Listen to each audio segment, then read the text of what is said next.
Bom dia, tudo bem? Começando mais um Morning Call da Blackbird, hoje dia 7 de maio, o Ibovespa ele fechou em queda ontem de 0,5%, recuperando ao longo do dia depois de chegar a cair aos 78 mil pontos logo no início do pregão. A cotação do dólar fez novas máximas, fechando a 5,71 com uma valorização de 2,43% frente à moeda brasileira, dado a expectativa de cortes adicionais na taxa de juros no Brasil e preocupações com gastos fiscais aumentando. Hoje, os mercados eles amanhecem em alta com os índices na Europa subindo aproximadamente 1% e o índice do futuro do S&P 500 em alta de 1,5%. Seguindo notícias de que os Estados Unidos e a China eles voltarão a se encontrar na próxima semana para retornar às negociações. Essa notícia ela ajudou a acalmar os mercados depois da recente escalada das tensões entre os países, devido às acusações sobre a origem do coronavírus. No Brasil, a decisão do cupom de cortar a taxa base Selic em 75 pontos base, chegando a 3% ao ano, foi acima do esperado pelo mercado de um corte de 50 pontos base. Além disso, o Banco Central ele deixou uma porta aberta para um novo corte na próxima reunião em junho, mas não mais que o corte atual. Com isso, a gente estima que o Banco Central deve cortar a taxa Selic novamente em 75 pontos base na próxima reunião e parar o ciclo de corte com a taxa chegando a 2,25%. Segundo o comunicado da reunião, dois diretores do Banco Central eles chegaram a discutir fazer todo esse corte já nessa reunião de ontem, ou seja, um corte de 1,5%, mas o comitê decidiu por fazer gradualmente.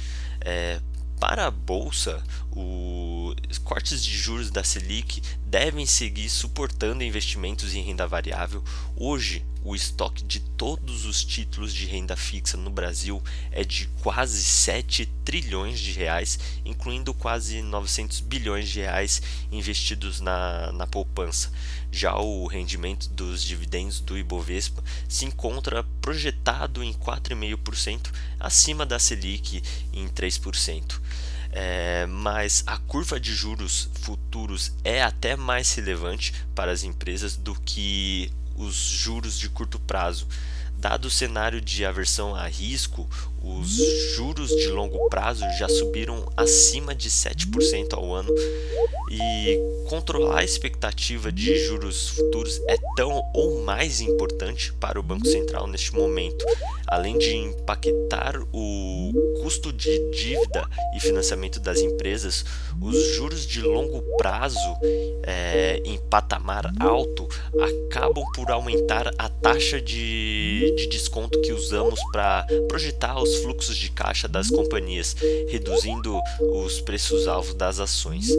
No campo político, o Senado concluiu ontem a votação do Plano de Socorro aos Estados e Municípios, que prevê o repasse direto de 60 bilhões de reais e a suspensão do pagamento de dívidas.